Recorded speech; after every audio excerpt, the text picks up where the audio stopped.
지난 2015년 출산한 아이가 사망하자 기장군 지주변 야산에 시신을 유기한 사건과 관련해 경찰이 현장 수색에 나섰습니다. 이번 일은 관할 지자체가 유령 영화 관련 전수조사를 벌이는 과정에서 확인됐습니다. 이번 조사 과정에서 눈여겨볼 만한 점은 아이를 유기한 부모 대부분이 베이비박스에 아이를 놓고 왔다는 겁니다. 아이 엄마들은 왜 서울까지 가서 아이를 두고 온 것인지 속사정을 들어봤습니다. 출생통보제와 함께 병원 밖 출산을 막기 위한 보호출산제를 함께 도입해야 한다는 목소리도 나오고 있습니다. 부산광역시 체육회가 전국체육대회를 100일 앞두고 부산 선수단 출정식을 열었습니다. 부산 선수단은 49개 종목, 11,600여 명이 참가할 예정입니다.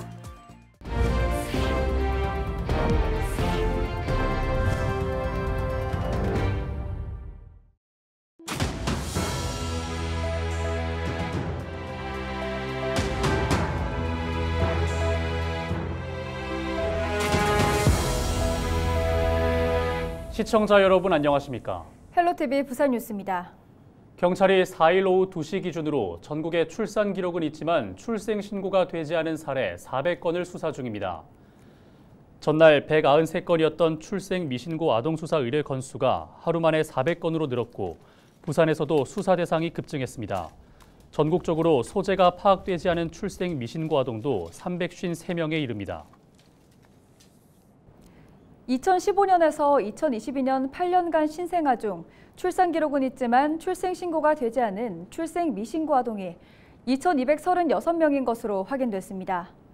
부산에서는 출생 미신고 아동 94명이었습니다. 7월 3일까지 출생 후 미신고 아동에 대해 수사 의뢰됐던 8건은 모두 소재 확인이 됐는데 새롭게 수사 의뢰된 11건에 대해 경찰은 소재를 확인하고 있습니다.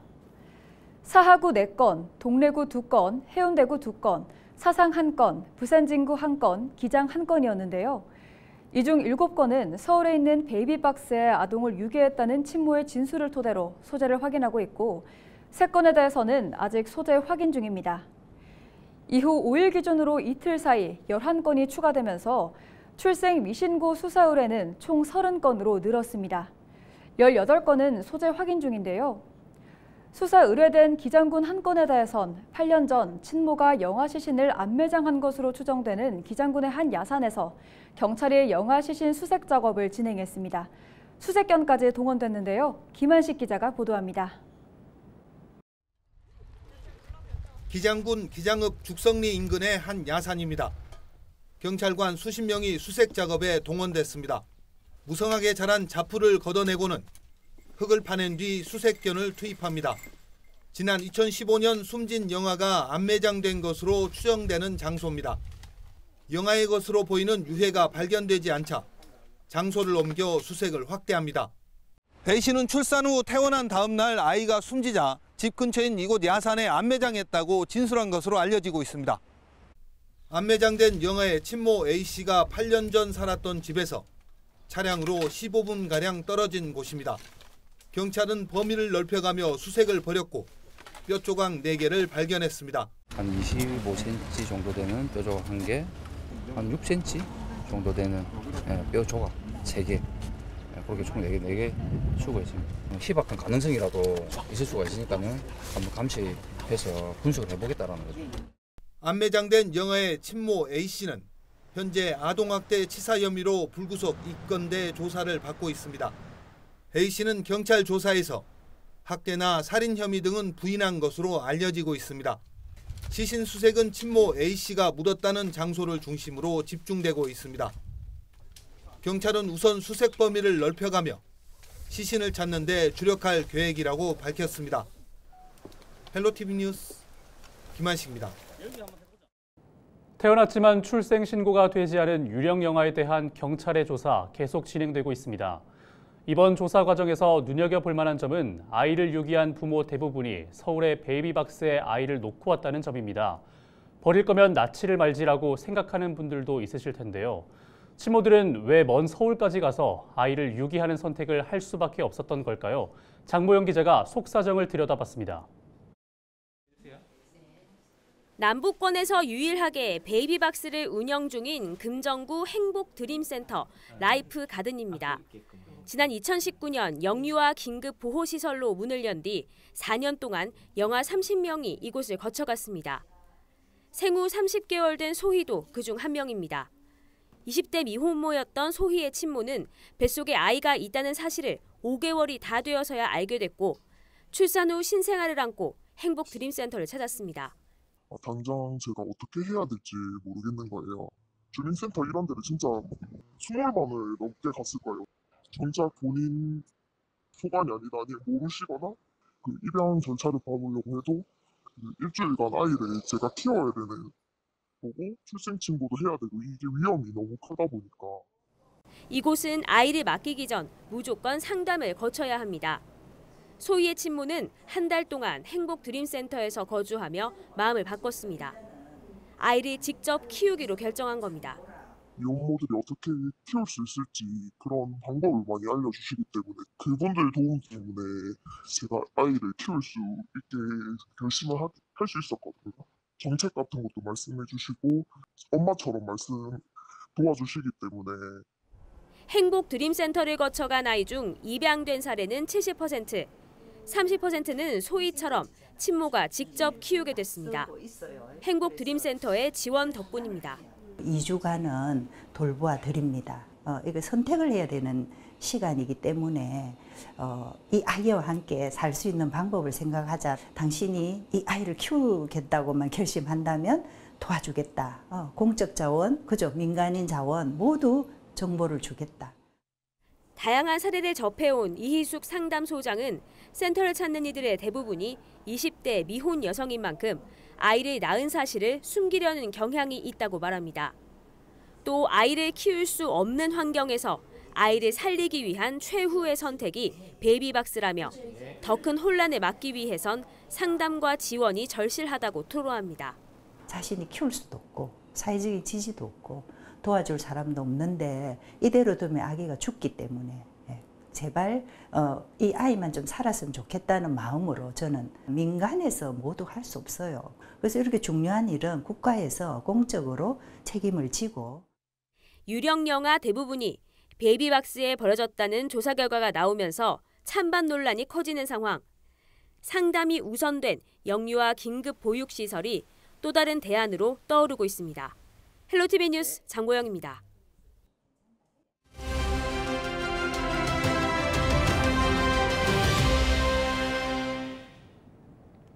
세상의 빛은 봤지만 출생신고는 되어 있지 않은 출생미신고 아동이 이렇게 많았다는 사실 참 놀랍습니다. 이번 전수조사 역시 2015년에서 2022년 의료기관에서 출생해 임시 신생아 번호를 부여받고 출생신고를 하지 않은 사례이기 때문에 그 이전은 사실상 확인이 불가능한 상황입니다. 앞으로 어떤 정책이 필요할지 산모 익명성을 보장하는 보호출산제를 대표 발의한 김미애 국회의원과 자세히 이야기 나눠보겠습니다. 안녕하세요, 의원님. 네, 안녕하십니까. 해운대구 의뢰 김미애 의원입니다. 네, 이번에 국회 본회의 통과한 출생통보제가 유령 영아를 막을 방법이 될 수 있을까요? 이번에 이 발견된 미출생 신고된 아기들은 2015년에 임시 신생아 번호가 부여되고 전산화가 된 게 2015년입니다. 그렇기 때문에 전산화된 아동 중에 출생신고 아동을 찾기가 편하죠. 그것만 확인하면 되니까. 그 건수가 2236건이고 이거는 병원에서 출산한 경우입니다. 그러나 병원 밖에서 출산한 경우가 지금도 여전히 있기 때문에 이런 아기들은 사실상 추적조차도 불가능하죠. 그래서 출생통보제만으로는 그러한 사례를 전부 막을 방법이 없습니다. 네, 국회를 통과한 출생통보제와 함께 보호출산제를 법제화해야 한다고 목소리를 내고 계시는데 현재 이 법안은 국회 계류 중이지 않습니까? 어떤 내용인지 알려주시죠. 보호출산제의 이유는 이 제명에서 드러나듯이 보호하는 겁니다. 불안한 상태에 임신 갈등을 겪는 위기 임산부가 혼자서 오롯이 남죠.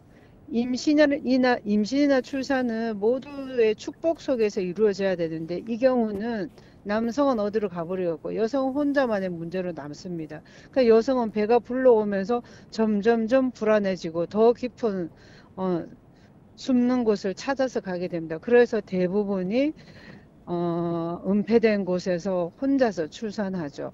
그리고 안타깝게도 키우지 못해서 영아 살해나 영아 유기가 일어나고, 그래도 이 아기를 지키고자 하는 사람은 베이비박스를 찾아갑니다. 거기에 가서 오른쪽에 문을 열면 따뜻한 보금자리가 있고 왼쪽에 두고 간 그 사연도 신원 노출의 두려움 때문인데, 그래서 아기가 저체온증으로 사망한 것이 2020년 11월 초였습니다. 그래서 제가 그 아기를 추모하면서 다짐을 한 게, 다시는 이런 일이 일어나지 않도록 법제화하겠다고 해서 나오는 산물이 보호출산법입니다. 그 불안한 상태에서 오롯이 혼자만 그거를 감내해야 되는 이 여성을 법과 국가의 보호체계 안으로 들어오게 하는 겁니다. 네, 출생통보제, 보호출산제뿐만 아니라 유령영화 같은 사례가 발생하지 않도록 어떤 노력이 필요할까요? 보호출산제도 지금 일어나고 있는 태어나자마자 죽임을 당하는 이 아기들만큼 사실은 가장 사회적 약자가 어디 있겠습니까? 이 아기들을 보호하는 것이야말로 국가와 우리 국회에 해야 될 첫 번째 저는 과제라고 생각합니다. 이번 기회야말로 제대로 법제화해서 이 아기들을 우리 국가가 제대로 보호해야 됩니다. 그럼에도 불구하고 전부 막을 수는 없습니다. 우리가 우리 이웃에 더 많은 관심을 가져야 됩니다. 아이 울음소리가 있고 아이는 있는데 아이가 어린이집이나 유치원이나 학교를 다니지 않는다. 그러면은 왜 그럴까에 좀 관심을 가지고 기초자치단체 행정복지센터에서 더욱더 관심을 가져야 될 뿐더러 또 통장이나 지역사회보장협의체 이런 분들도 함께 이런 아동의 복지 사각지대 발굴을 위해서 좀 더 관심을 가져야 된다고 봅니다. 네, 정책을 마련한다고 하더라도 이 모든 상황을 막을 수는 없지만 최소한의 장치라도 적극적으로 추진해야 하지 않을까, 그런 생각이 드네요. 의원님, 오늘 말씀 고맙습니다. 네, 감사합니다. 네, 지금까지 김미애 국회의원과 함께했습니다.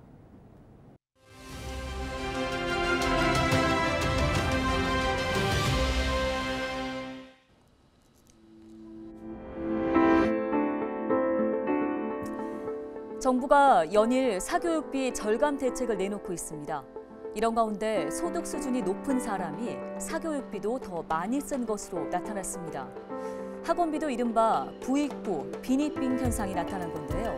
국내 한 카드사의 분석 결과 회원들의 1인당 학원비는 소득 수준과 상관없이 4년 전보다 늘어났습니다. 눈길이 가는 건 증가율입니다.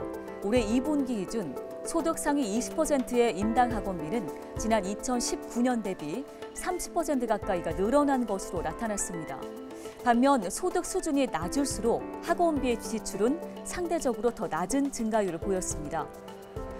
교육부에 따르면 지난해 6월 기준 유아 영어 학원 745곳 중 400여 곳의 학원비가 월 100만 원 이상이었고요. 무려 200만 원이 넘는 곳도 34곳이나 됐습니다. 소득 수준이 높을수록 사교육비 지출도 더 커진 상황입니다. 개천에서 용나도록 하겠다는 우리 정부의 대책, 과연 효과를 거둘 수 있을까요? 데일리 브리핑이었습니다.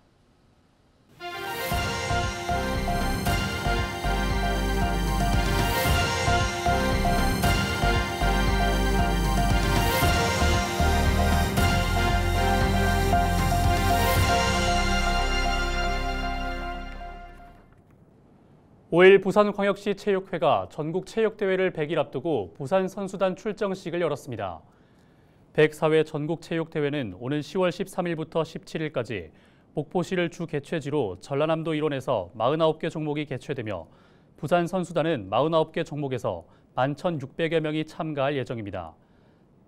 부산광역시 체육회 장인하 회장은 선수단이 유감없이 실력을 발휘해 부산의 명예와 부산 체육의 르네상스 시대를 열어줄 것을 당부한다는 뜻을 전했습니다. 한국해양진흥공사와 해양수산부가 해운산업 위기대응 펀드 조성을 알리고 선화조 간 협력 강화를 위한 업무 협약을 체결했습니다. 공사는 감염병 세계적 유행 기간 이례적인 수준으로 상승했던 해상 운임이 지난해부터 급격히 하락하고 있고 전 세계적 경기 침체와 교역 규모 정체, 선박 공급 증가 등으로 당분간 운임 하락 압력이 지속될 것으로 전망했습니다.